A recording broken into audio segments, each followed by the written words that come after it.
What is going on, guys, and welcome to a brand new video. Today we're going to be taking a look at why Zeus has a 53.12% win rate according to Dota buff. Hopefully you guys do enjoy the video. If you guys do, leave a like, leave a comment, and also consider subscribing, as it does help out the channel a ton. And we have reached 1,400 subscribers. I am super happy, and you guys are honestly the best community I could have ever asked for, and I'm definitely very thankful. I couldn't have done this without you guys, so definitely from the bottom of my heart, thank you very much. Now let's break down why Zeus has such a high win rate and why I think he is one of the best mid laners right now, and you should definitely be picking Zeus in your pubs, honestly against anything, but I will be breaking his matchups later down the line. First, we're going to be taking a look at what does Zeus actually do when it comes to playing Dota. Well, he has insane burst damage, he has insane scalability with his new Manta into shard build. It's absolutely insane. It's one of my favorite builds out there for sure, and it's definitely a breath of fresh air when playing Zeus. You're not just playing the whole E-Blade Aghanim Scepter combo, like you're pretty much ignoring that route and you're going full right click, which is always going to feel very nice. And just I'm more of a Zeus right click build type of guy myself. I'm definitely not a big spellcaster when it comes to playing Zeus, and this build definitely suited me the most, and I've definitely been playing a ton of Zeus lately. He's just so fun, absolutely fantastic mid laner right now. Also, you have vision control. Not only do you have your global ultimate, which you're able to see everybody around the map, you're able to detect smoke plays as well, because if you Thunder God's Wrath and you don't see anybody, you obviously know you're smoked and you're going to be in a world of pain and in a bad situation, so you can easily do that.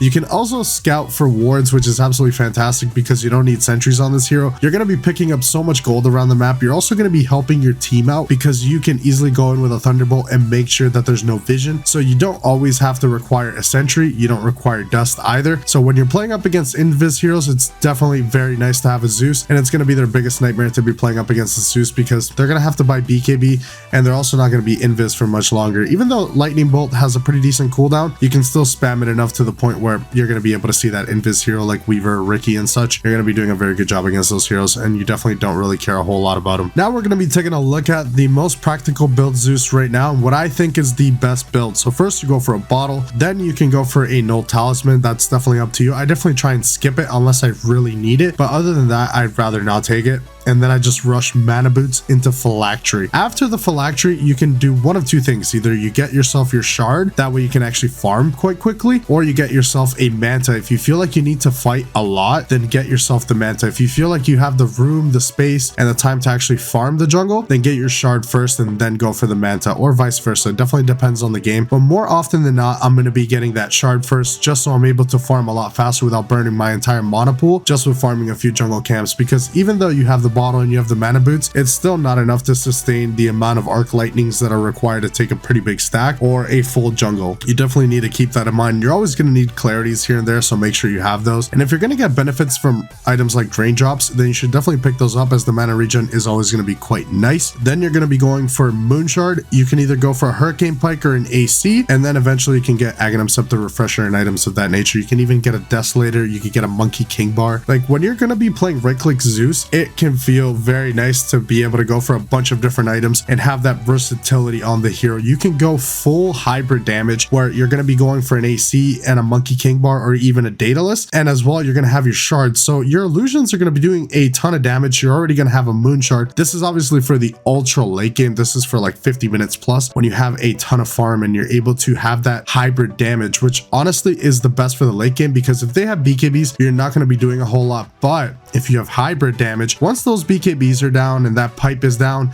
you're going to be doing a hell of a lot of damage with this build. So if you guys do want to go for some hybrid damage with the AC and a desolator or a monkey king bar, you should definitely keep that in mind. I've seen a bunch of immortal players playing with this build. It's definitely very, very fun to play, and definitely very good scalability because you have that magic damage already, and then you're going to have that extra physical damage. It's also going to make you really tanky when playing with AC. I definitely love playing with AC on Zeus, especially against a lot of physical damage. You're always going to benefit quite heavily from being a very tanky hero. Now we're going to be taking a look at some of the best and worst matchups for Zeus. So you're typically good up against Phantom Lancer, Drow Ranger, Luna, Morphling, Ricky. These heroes are actually quite popular in the meta. Phantom Lancer is kind of a dead hero, but if you do see a Phantom Lancer, you should definitely pick Zeus. You're going to have such an easy time against the hero, especially with the Lightning Hands build. You're going to be winning that matchup non-stop. Even in the ultra late game, you still win the matchup. It's just a very free win for you. And Drow Ranger as well, that could definitely go against you as well, because because Drow just does so much heavy physical damage. But if you're able to stay away from her gust and you're able to just cast spells from the backline, then you're just going to be quite well and you're not going to have to worry a whole lot. But heroes like Morphling and Luna are very popular in the meta and you do very well against them, especially against Morphling. You can easily catch him off guard, and if you have supports like Nyx Assassin who like chasing down heroes from invisibility, you can easily cast Thunder God's Wrath as they're agi morphing, and it feels really funny to get a bunch of kills on a Morphling that's unsuspecting and doesn't know you have level 6 or is just unaware that you know exactly where he is and what HP he's at. It's always going to be fun to get those pickoffs. And now his bad matchups are Storm Spirit, Meepo, Templar Assassin, Anti-Mage. So the heroes that can easily blow him up with high physical damage are heroes that have a lot of catch. So heroes like Storm Spirit have a ton of catch, and heroes like Meepo as well. You do quite well against the Meepo. It's not the end all be all, but if the Meepo is snowballing, there's not a whole lot you're going to be doing on Zeus. Sure, you're going to be doing a lot of damage, but at the end of the day, if the Meepo jumps you and nets you, you're going to have a lot of issues. And there's multiple Meepos, so multiple nets. It's just not a great matchup overall for the Zeus, and Meepo's really strong in the meta right now. Templar Assassin is also really solid because she doesn't really care about your damage. She has refraction and you just don't do enough to the hero, and she has so much physical burst that you're not going to have a good time in the lane. Also in the game as well, you're not going to have a really good time, and you're not a vessel builder either, so you're not going to benefit from playing this matchup. And Anti-Mage again is always going to be good against intelligence heroes in general, especially against Zeus. Once Heavenly Jump is on cooldown, the Anti-Mage is going to be able to get on top of you, and if he has a basher, you are pretty much guaranteed to die every single time. And even with the Lightning Hands build, he just has so much magic resistance, he doesn't really care about that build a whole lot, so I don't recommend playing Zeus into Anti-Mage. But thankfully Anti-Mage is not extremely meta right now. He has a really good win rate, but it's not like you see Anti-Mage in every single game. He's not that strong to be played in every single game. But let me know in the comment section below, what do you guys think about Zeus in the current meta? I definitely think he is top 3 of the best mid laners right now. Let me know in the comments. I definitely like to know your opinion, and I will be making a list on the top 3 best mid laners. Maybe I will put Zeus in there, maybe I won't. It definitely depends. Make sure you turn on notifications so you guys don't miss an upload.